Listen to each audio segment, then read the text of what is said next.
अभिनंदन करती हूँ और इस्तकबाल करती हूँ।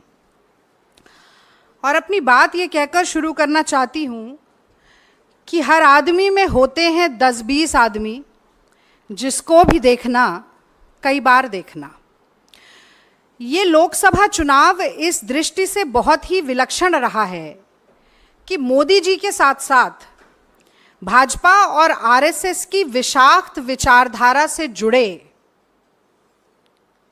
कई और व्यवसायों में काम करने वाले लोग, कई पत्रकार भी उसमें बेनकाब हुए हैं।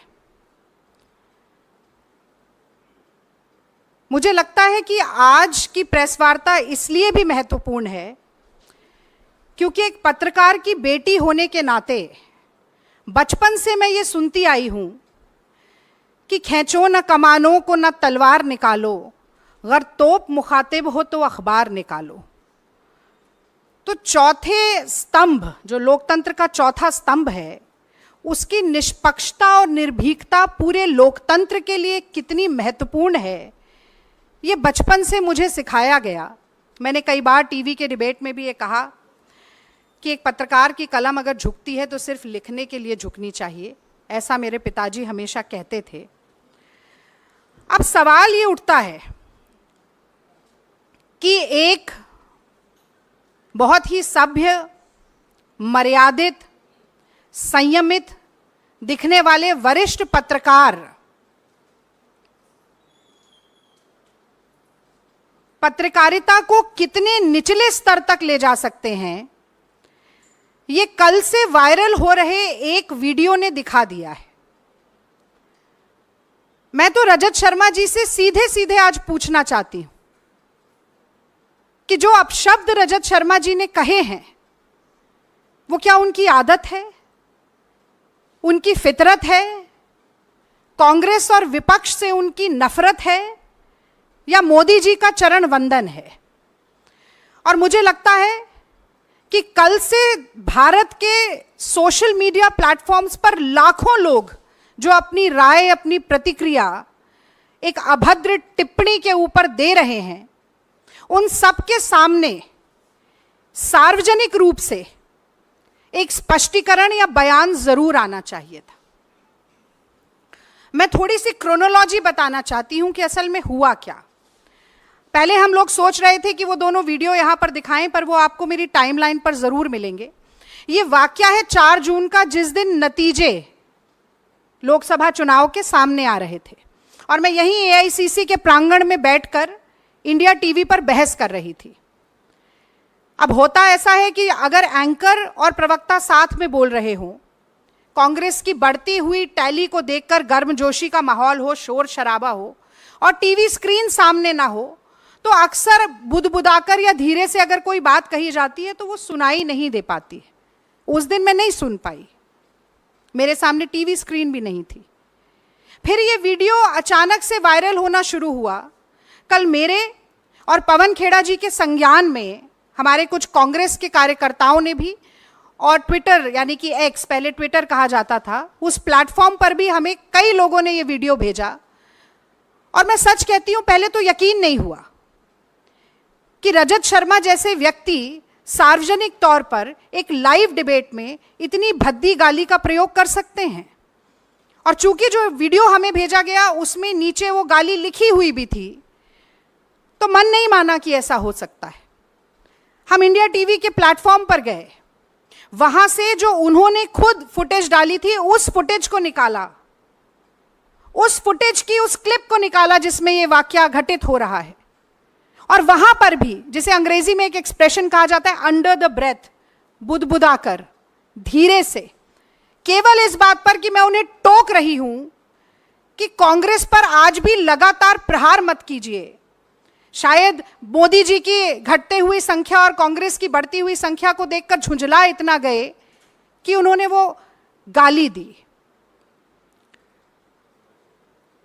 और अब मैं एक नारी के तौर पर भी, एक भारतीय महिला के तौर पर, मैं ये जानना चाहती हूं रजत शर्मा जी से कि ये बात सिर्फ एक रागिनी नायक की नहीं है। मैं 10 साल से ईमानदारी से अपनी पार्टी का पक्ष टीवी पर रख रही हूं। आप पत्रकार होते हुए भी भाजपा का पक्ष रख रहे हैं। मोदी जी के साथ जो आपका इंटरव्यू हुआ वो सबने देखा, किस तरीके की बातचीत उसमें हुई, सबने देखा। मेरे माँ बाप, मेरे बूढ़े सास ससुर, मेरे बच्चे, सब वो वीडियो देख रहे थे। कांग्रेस के लाखों करोड़ों लोग, इस देश की जनता वो वीडियो देख रही थी। आपने मुझे गाली दी सिर्फ इसलिए कि मैं ईमानदारी से अपनी पार्टी का काम कर रही हूँ, इसलिए कि मैं ईमानदारी से अपनी पार्टी का काम कर रही हूँ। और सिर्फ गाली नहीं दी, उसके बाद सुबह आपने मुझे धमकाना शुरू किया। आपने कहना शुरू किया कि अगर प्रेस कॉन्फ्रेंस किया जाएगा तो डेफेमेशन का केस करेंगे। मतलब आप चोरी करें, उसके बाद आप सीना चोरी करें। आपको लगता है कि धमकाने से हम डर जाएंगे? और ये आंसू सिर्फ इसलिए नहीं है कि मेरा अपमान हुआ है, ये आंसू इसलिए कि आप सोचते हैं कि सत्ता का घमंड इतना है, अहंकार इतना है, आपको लगता है कि आप कुछ भी करेंगे और बच के निकल जाएंगे क्योंकि मोदी जी का हाथ आपके ऊपर है। आप गाली दें, उसके बाद आप कहें कि आप ही डेफेमेशन का केस करेंगे और कांग्रेस पार्टी पीछे हट जाएगी। मैं याद दिलाना चाहती हूं आपको रजत शर्मा जी, महात्मा गांधी ने इस देश में सबसे पहले अभय का पाठ पढ़ाया था। चंपारण में नीलहे जबरदस्ती नील की खेती कराते थे। गांधी जी ने कहा था कि सत्ता के गुरूर से डरो मत, अत्याचार से, शोषण से डरो मत। कितनी भी ताकत हो सरकार के पास, डरो मत। और मुझे लगता है कि वही आज राहुल गांधी भी चरितार्थ कर रहे हैं जब वो ये नारा देते हैं, डरो मत। तो देखिए, हम डरे नहीं, आपकी गीदड़ भपकियों से नहीं डरे। सबसे पहले तो मुझे लगता है कि आपको बताना चाहिए था कि अगर आपने गाली नहीं दी तो आपने कहा क्या है, कौन से शब्दों का इस्तेमाल किया है। वो आपने नहीं किया क्योंकि न सिर्फ आपका मुखौटा हटा है, बल्कि आपके मन में कितना मैल है, कितना जहर है, कितना गुस्सा, कितना क्रोध, कितनी घृणा है, वो सब आज कहीं ना कहीं बाहर आया है।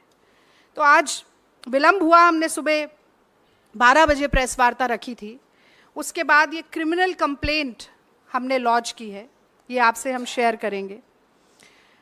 2 sections, section 294 and section 509 of the IPC. Section 294 कहता है, whoever to the annoyance of others does any obscene act in the public place or sings, recites or utters any obscene song, ballad or words in or near any public space shall be punished with imprisonment of either description for a term which may extend to 3 months or with fine or with both. और दूसरा section 509, outraging modesty of a woman. Whoever intending to insult the modesty of a woman utters any words, makes any sound or gesture, or exhibits any object intending that such word or sound shall be heard, or that such gesture or object shall be seen by such woman, or intrudes upon the privacy of such woman, shall be punished with the imprisonment for a term which may extend to 3 years, and also with fine. तो आपकी धमकियों और गीदड़ भपकियों से आपने चुप कराने की कोशिश की, खामोश कराने की कोशिश की। हमने ये क्रिमिनल कंप्लेंट लॉन्च की है और हम न सिर्फ ये उम्मीद रखते हैं कि इस पर प्राइमा फेसे इन्वेस्टिगेशन के बाद एफआईआर भी दर्ज होगी, बल्कि मैं आज एनसीडब्ल्यू को भी आप सभी मित्रों के माध्यम से जगाना चाहती हूँ। ये सुओ मोटो कॉग्निजेंस एनसीडब्ल्यू कब लेना सीखेगी? नेशनल कमीशन ऑफ वुमेन को कठपुतली की तरह नचाना मोदी सरकार कब बंद करेगी? हमने पहलवान बेटियों की पीड़ा देखी, उनकी छाती पर लातें मारी गईं, उनको अपने मेडल सड़क पर छोड़ने पड़े, हर तरह का दुर्व्यवहार हुआ। तो मोदी जी से बहुत ज़्यादा अपेक्षा नहीं है, पर एक बार फिर आज गेंद उनके पाले में भी है कि कहीं ना कहीं नारी शक्ति की बात करना, नारी वंदन की बात करना, तमाम बड़े बड़े नारे देना नारियों से संबंधित, आज उन सभी का एक बड़ा फैसला, उनका सत्यापन करने का एक बड़ा फैसला वो ले सकते हैं। और मुझे लगता है कि आगे बढ़कर इस मसले पर बोलना चाहिए। और अंत में मैं ये बात ज़रूर कहना चाहती हूँ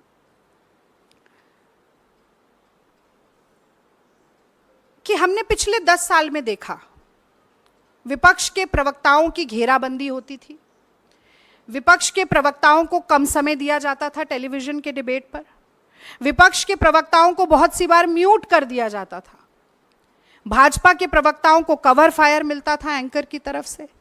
लेकिन एक परिकल्पना में जो सबसे बड़ी अतिशोक्ति होती है ना, हम भी जब ये होता था तो हम बैठ के कहते थे कि भाई कुछ भी हो जाए, एक दिन ऐसा नहीं आएगा कि कभी माँ बहन की गाली देने की नौबत आन पड़े। और मुझे लगता है कि उस भयावह परिकल्पना को चरितार्थ करने का काम, उसको यथार्थ में बदलने का काम जो रजत शर्मा जी ने किया है, अगर नैतिकता का एक अंश भी उनके मन में होता तो ये मुझे डेफेमेशन की धमकी देने के बजाय सार्वजनिक प्लेटफॉर्म पर, अब वो बहुत सारे एंकर्स से और भाजपा के ट्रोलर से और गाली दिलवा रहे हैं। आप जरा देखिएगा एक बार टाइमलाइन पे जाके, भद्दी से भद्दी गाली, खतरनाक से खतरनाक धमकी मुझे दी जा रही है। तो मुझे अपेक्षा ये थी कि वो आकर ये बात कहते, बताते, स्वीकारते और माफी मांग लेते, खत्म हो जाता कि मेरे मुंह से निकल गया, नहीं बोलना चाहिए था, या कम से कम ये बताते नहीं कहा तो क्या कहा। तो ये जो घमंड है, ये जो धृष्टता है, ये जो अहंकार है, ये जो अहम है कि अगर सत्ता का हाथ मेरे सर पे है, मेरी पीठ पर है, तो मैं कुछ भी कर गुजरूंगा और मेरा कोई कुछ नहीं बिगाड़ सकता, इस घमंड को तोड़ना जरूरी है। इसलिए हम ये लड़ाई लड़ रहे हैं। और मुझे तो बड़ा आश्चर्य होता है, विद्यार्थी परिषद से संबंध रखते हैं रजत शर्मा जी, मुझे लगता है इनकी शायद ये प्रशिक्षण वहीं से शुरू हो गया था। और उसका वो एक अंग्रेजी में कहा जाता है, scratch on the surface and you will see the ugliness beneath. और वही कहीं देखने को मिला है, the perception, the pretence actually slipped. और अंदर के भीतर की कितनी कड़वी सच्चाई है वो एक बार एक झलक में निकल कर आ गई। तो एनसीडब्ल्यू इस बात का संज्ञान ले। प्रधानमंत्री नरेंद्र मोदी अगर इस देश की नारी शक्ति के प्रति लेश मात्र भी श्रद्धा रखते हैं, सम्मान रखते हैं मन में, तो इस बात का संज्ञान ले। और रजत शर्मा जी सावगोई के साथ आकर जो 2 सवाल मैंने पूछे कि आपने क्यों कहा, और अगर नहीं कहा तो क्या कहा, ये धमकियां देने के बजाय ये बात आकर बताएं, क्योंकि आपकी अदालत तो बहुत लंबे समय तक करते रहे, आज जनता की अदालत में वो खड़े हैं। और मुझे लगता है कि ये सिर्फ रागिनी नायक का अपमान नहीं है, ये पत्रकारिता पर एक बड़ा लांछन है। आज पत्रकार साथी अगर एकजुट होकर नहीं कहेंगे कि ये गलत है, नहीं होना चाहिए, तो आज एक रागिनी नायक के साथ हुआ है, कल किसी और के साथ होगा। किसी की भी माँ बहन बेटी के साथ अब गाली गलौज की नौबत आ जाएगी, लाइव डिबेट में, लाइव चैनल्स पर ऑन एयर गालियां बकी जाएंगी।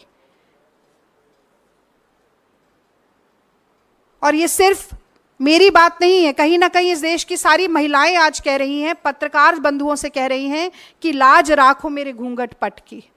और यही बात एक बहुत ही दुख भरे मन के साथ मैं आप लोगों से साझा करना चाहती थी इस प्रेस वार्ता के जरिए। यदि कोई भी सवाल आपके मन में है, आज इसी विषय पर बोलूंगी, तो ज़रूर मैं जवाब देना चाहती हूँ।